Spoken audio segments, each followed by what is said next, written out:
सत्ता पक्ष और विपक्ष आमने सामने है।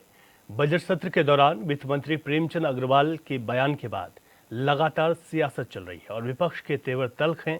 आप देखें कि उत्तराखंड में जब बजट सत्र के दौरान प्रेमचंद अग्रवाल ने एक बयान दिया था जिसमें पहाड़ी समाज को ये कहा गया है कि अमर्यादित भाषा का इस्तेमाल किया गया। ये कहा गया कि उत्तराखंड क्या पहाड़ी या पहाड़ियों के लिए ही बनाया गया था। उत्तराखंड में अलग अलग राज्यों से बसे हुए लोग हैं। इस बयान के बाद लगातार इसका विरोध था। विपक्ष ने इस बयान की बेहद निंदा भी की और उसके बाद प्रदेश भर में हमने देखा कि कांग्रेस ने पुतले दहन भी किए हैं और इसके अलावा जो और संगठन हैं वो भी वित्त मंत्री प्रेमचंद अग्रवाल के खिलाफ लगातार विरोध प्रदर्शन करते हुए उत्तराखंड में दिखाई दे रहे हैं। काफ़ी वक्त बीत गया लेकिन अभी भी उनकी बर्खास्तगी की मांग है। इसमें चाहे राज्य आंदोलनकारी हों या फिर जो विभिन्न संगठन हैं वो लगातार इस मांग पर अड़े हुए हैं। विपक्ष के तेवर इस बात को लेकर तल्ख हैं कि ये कार्रवाई होनी चाहिए। कांग्रेस लगातार इस मामले को लेकर हमलावर है और इस बात को कर रही है। करण बहरा ने भी कहा है कि हम किन किन मुद्दों पर चुप रहें। मंत्री प्रेमचंद इस पूरे मामले पर खेद जता चुके हैं लेकिन उसके बाद भी सियासत नहीं थम रही है।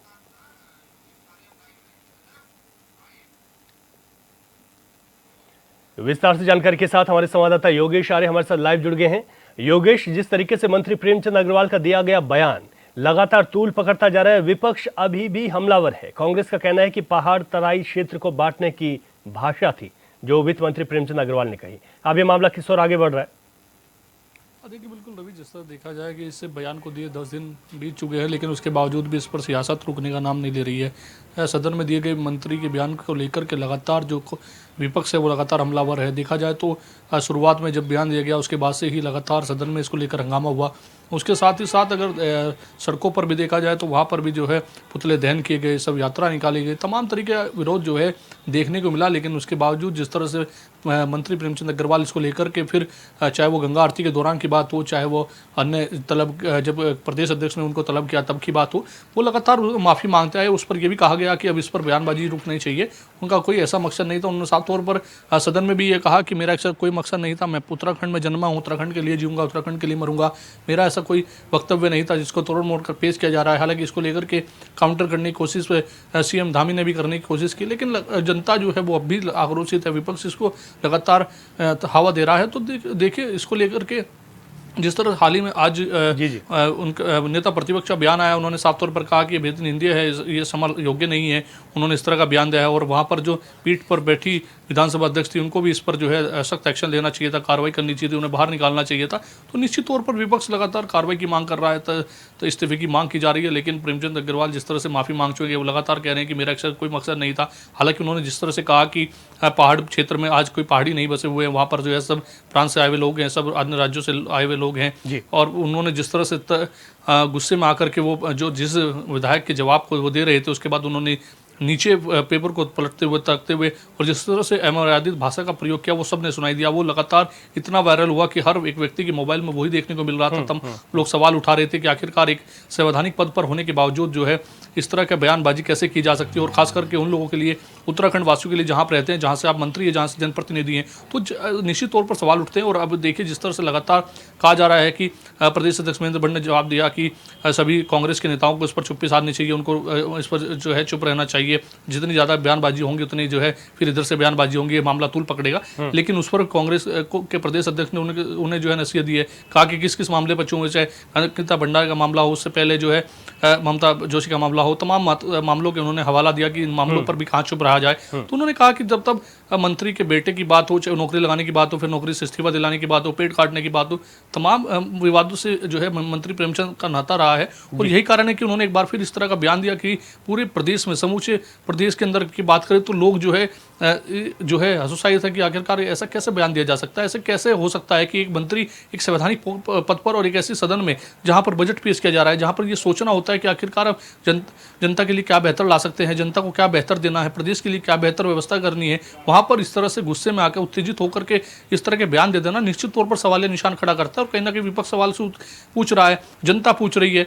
तो आखिरकार मंत्री ने हालांकि बयान पर इस पर भले ही माफी मांग ली हो लेकिन जनता लगातार उनका विरोध कर रही है, उनके इस्तीफे की मांग करते हुए नजर आ रही है। ठीक है योगेश, आप बता रहे हैं कि चाहे विपक्ष हो या फिर अन्य सामाजिक संगठन, इस बात को लेकर लगातार विरोध अभी भी जारी है और ये मामला कहां तक जाएगा, कहां पर थमेगा, इस बात को लेकर भी अभी कुछ कहा नहीं। नहीं जा सकता। राजेश बिष्ट भारतीय जनता पार्टी के प्रवक्ता इस वक्त हमारे साथ फोन लाइन पर जुड़ गए हैं।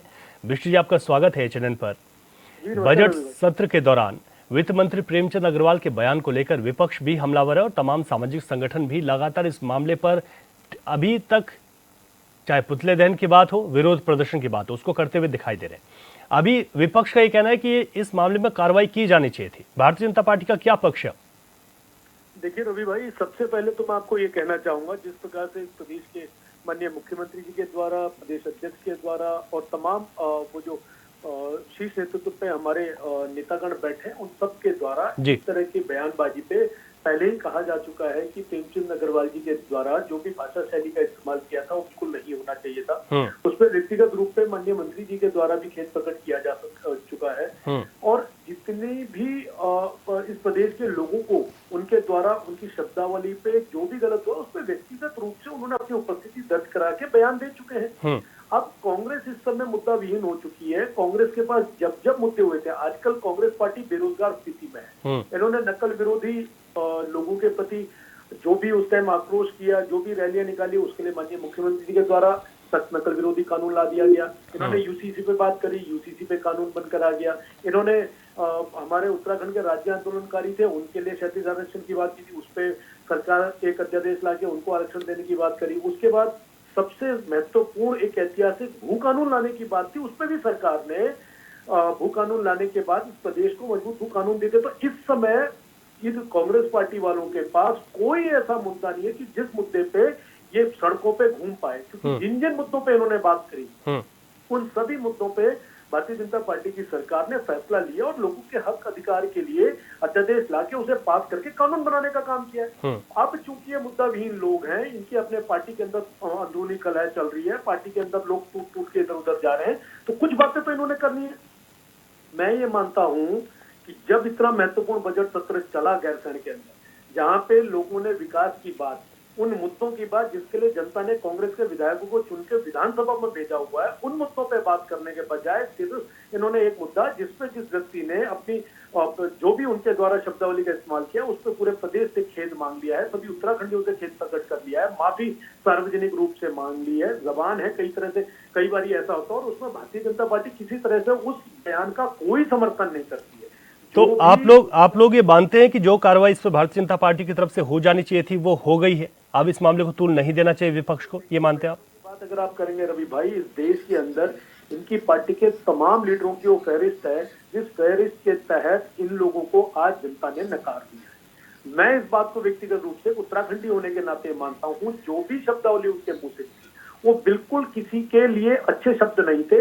उस पे अगर व्यक्ति अपनी सार्वजनिक गलती मानते हुए उस शब्दों को खेद प्रकट करते हुए पूरे परिवार के साथ अगर उस चीज के लिए क्षमा याचना दे रहा है, तो ऐसा नहीं है कि इस प्रदेश में जन्मे व्यक्ति की, जिसने इस प्रदेश में बार बार विधायक बनके, मंत्री बनके अपनी उपस्थिति दर्ज करा के और गरिमामयी पदों पे बैठ के, चुने हुए पदों पर बैठ के अगर इस प्रदेश की सेवा की है, तो उसकी इस गलती को क्षमा नहीं किया जा सकता, ऐसा नहीं है। ठीक है। शब्दावली कांग्रेस के विधायकों के द्वारा, कांग्रेस के शीर्ष नेतृत्व के द्वारा जब की हुई है, उसे पूरे देश ने चुना, उसके नतीजे सब देख रहे हैं। तो मैं ये मानता हूं कि पार्टी के द्वारा जो सख्त कार्रवाई उनके ऊपर होनी चाहिए थी और जो सख्त उनको उस चीज के लिए चेतावनी देनी जानी चाहिए थी, वो सारी चीजें हो चुकी हैं। इसलिए कांग्रेस मुद्दा विहीन पार्टी है, इस मुद्दे को खामखाई तूल देके लोगों के भावनाओं को भड़काने का काम कर रही है वो। इससे इनका मकसद हल नहीं होने वाला है।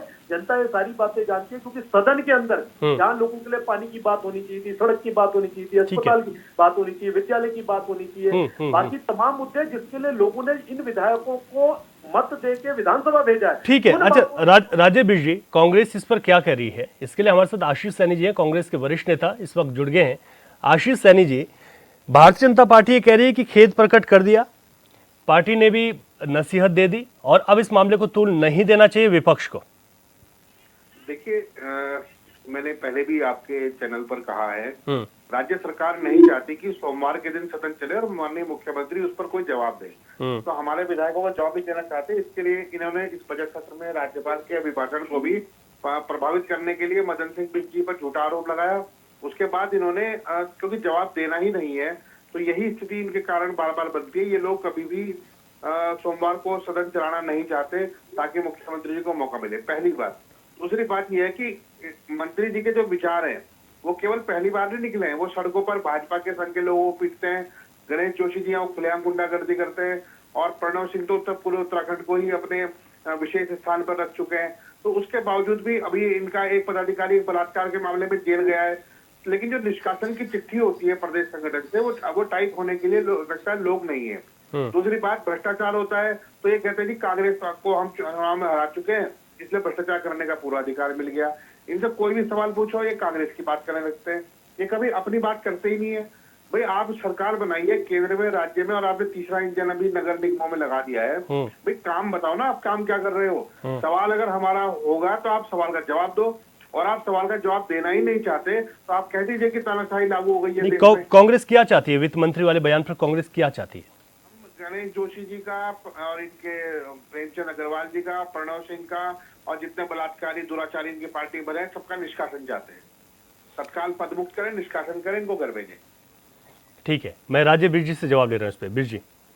रवि भाई देखिए, ये वो लोग हैं जिनको जनता चुनना नहीं चाहती है, और ये ना चुने जाने वाले लोग चुने रवि जी हमारी यही बात चुनना नहीं चाहती। अरे तुमको चुन लिया है ना। बात नहीं है, ये और भी कोशिश कर ले, और ऐसे ही काम इनकी अलायंस पार्टी आम आदमी पार्टी लगाना बैठ गए बोलने के लिए, प्रधानमंत्री पे गाली गलौज करना, गलत टिप्पणी करना। राज्य बीर जी, कांग्रेस से कह रही है कि ऐसे लोग, जो लोग आपकी पार्टी में अगर इस तरीके से गलत बयानबाजी कर रहे हैं तो उन लोगों पर निष्कासन की कार्रवाई होनी चाहिए। इस पर क्या जवाब है आपका? देखिए, ये मैं आपको ये कहना चाहता हूँ कि निष्कासन की जरूर कार्रवाई होनी चाहिए। वो कार्रवाई तय करने का काम संगठन का है, और हम अपनी तरफ से व्यक्तिगत कोई बयानबाजी करें उसका कोई औचित्य नहीं है। मैं आपसे कहना चाहता हूँ, चुने हुए प्रधानमंत्री को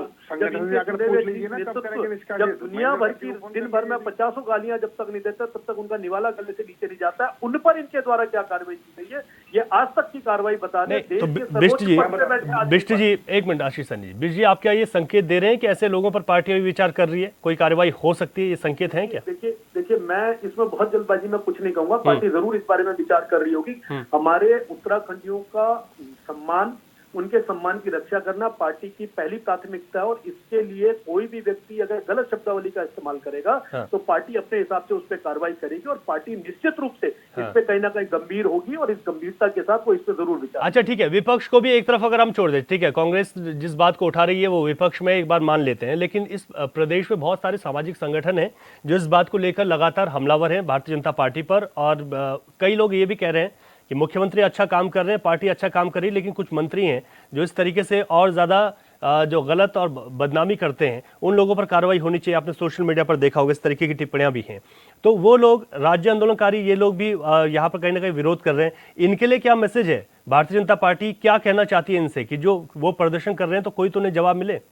नहीं, बिल्कुल उनको जवाब मिलेगा। उनके, मैंने बोला, उत्तराखंडियों की भावनाओं को ठेस पहुंचाने वाला कोई भी व्यक्ति हो, चाहे वो किसी निर्वाचित पद पे हो या शीर्ष नेतृत्व में भी अगर बैठा हो, अगर उसकी शब्दावली खराब है तो दिल्ली में केंद्र तक जो केंद्रीय संगठन है उसने भी इस बात का संज्ञान लिया, और जरूर निश्चित रूप से इस पे जो जरूरत के लायक कार्रवाई होगी उस पर निश्चित रूप से जिम्मेदारी के साथ कार्रवाई होगी, ऐसा मेरा विश्वास। ठीक है, आशीष सैनी जी, इस बात की उम्मीद है कि कार्रवाई होगी, क्या कहना आपका? आशीष सैनी जी, सुन पा रहे हैं आप आशीष सैनी जी? ठीक है, आवाज नहीं मिल पा रही आशीष सैनी जी की। तो राजेश बिष्ट जी, जो कि भारतीय जनता पार्टी के प्रवक्ता है, उन्होंने कहा है कि सीधे तौर पर अगर इस तरीके की बयानबाजी होती है तो पार्टी ने उसका संज्ञान लिया है, और पार्टी के इस संज्ञान में ये देखने को मिलेगा कि ऐसे लोगों पर कार्रवाई होगी, और इसके लिए पार्टी हाईकमान अपना डिसीजन लेगा, और वो अभी फौरी तौर पर इस पर कुछ कह नहीं सकते। राज्य बिष्ट जी, आप ही के पास आ रहा हूँ, क्योंकि हम देख रहे हैं कि बजट सत्र के दौरान जो ये बयान आया, विपक्ष ने इसे खूब बनाने की कोशिश भी की है, लेकिन इसके बावजूद ये मामला तब बड़ा हो गया जिसमें सामाजिक संगठन, एक आम व्यक्ति की प्रतिक्रिया, जिसे हम कई माध्यमों से देखते हैं, चाहे वो सोशल मीडिया का एक बड़ा प्लेटफॉर्म आज हमारे पास है, उस पर इस तरीके की बातें की जाती हैं। पार्टी की ओर से भी नसीहत दी जाती है, महेंद्र भट्ट खुद बुलाते हैं और उसके बाद नसीहत देते हैं, ये कहते हैं कि ऐसा नहीं होना चाहिए। जिन्होंने ये बयान दिया उन्होंने खेद प्रकट किया, हालांकि इससे पहले उन्होंने कई तरीके की बातें की। शायद आपको लगता है कि अगर इस तरीके की कोई बयानबाजी हो जाती है, चाहे उनकी भावनाएं कुछ और रही हों, अगर इस पर शुरुआत में ही इसको कह दिया जाता कि ये आवेश में आकर इस तरीके से कह दिया गया, तो शायद ये मामला इतना तूल नहीं पकड़ता। लेकिन इससे पहले कई बार ये कहा गया कि तोड़ मरोड़ कर पेश किया जा रहा है, विपक्ष इसकी एक साजिश है, तो हो सकता है कि इसके बाद ये मामला और तूल पकड़ा हो।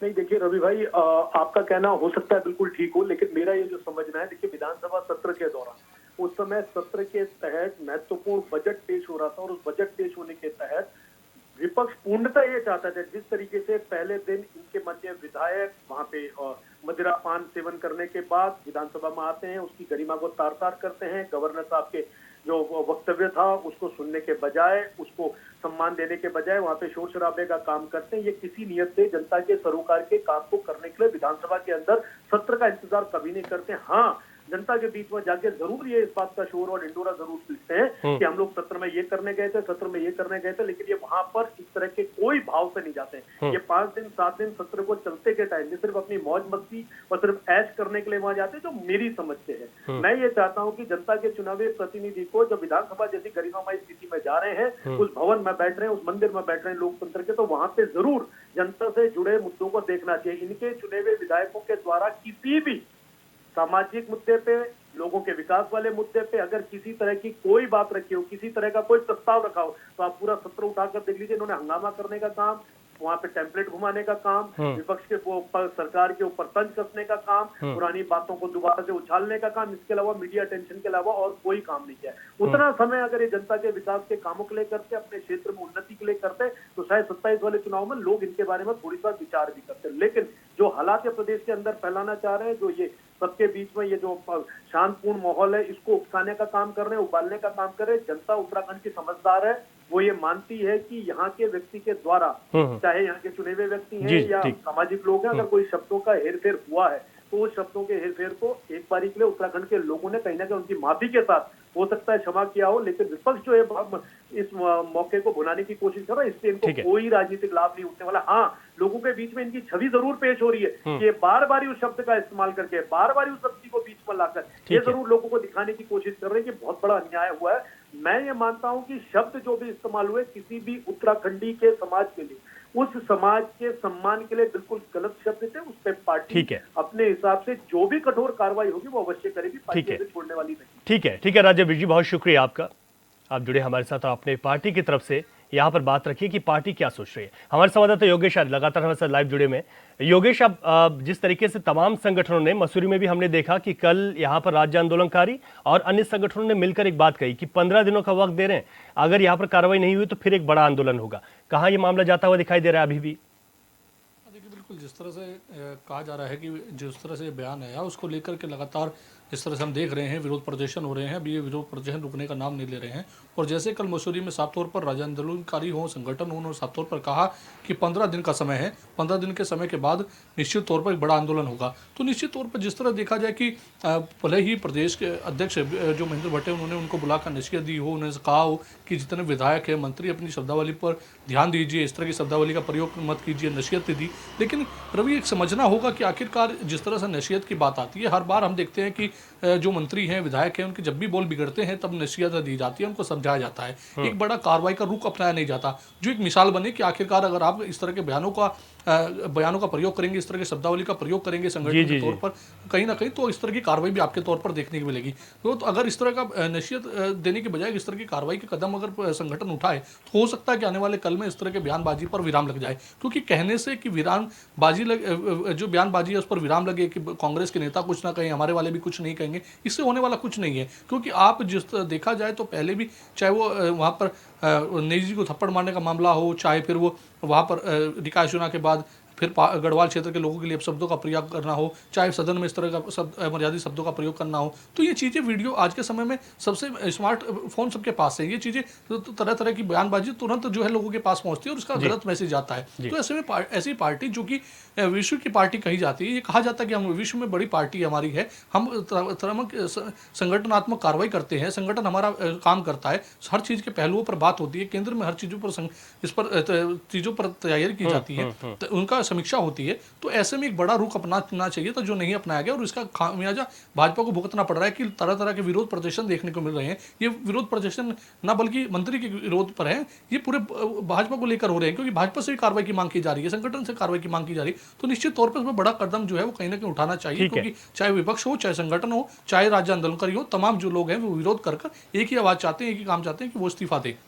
बिल्कुल ठीक है योगेश, आपका बहुत शुक्रिया। यानी कि कुल मिलाकर इस पूरे प्रकरण में अगर देखें तो अगर ऐसी कोई भी घटना होती है, उस पर अगर कार्रवाई होती है तो नज़ीर बनती हैं, लेकिन इस घटना में पटाक्षेप कब होगा, स्पष्टीकरण कब होगा, और जो लोग जिस बात को कर रहे हैं, विपक्ष जिस बात को कर रहे हैं, उसका अंत क्या होने वाला है, इसके लिए इंतजार अभी बाकी है। न्यूज़ स्टेशन में अभी के लिए इतना ही, इजाज़त दीजिए, नमस्कार।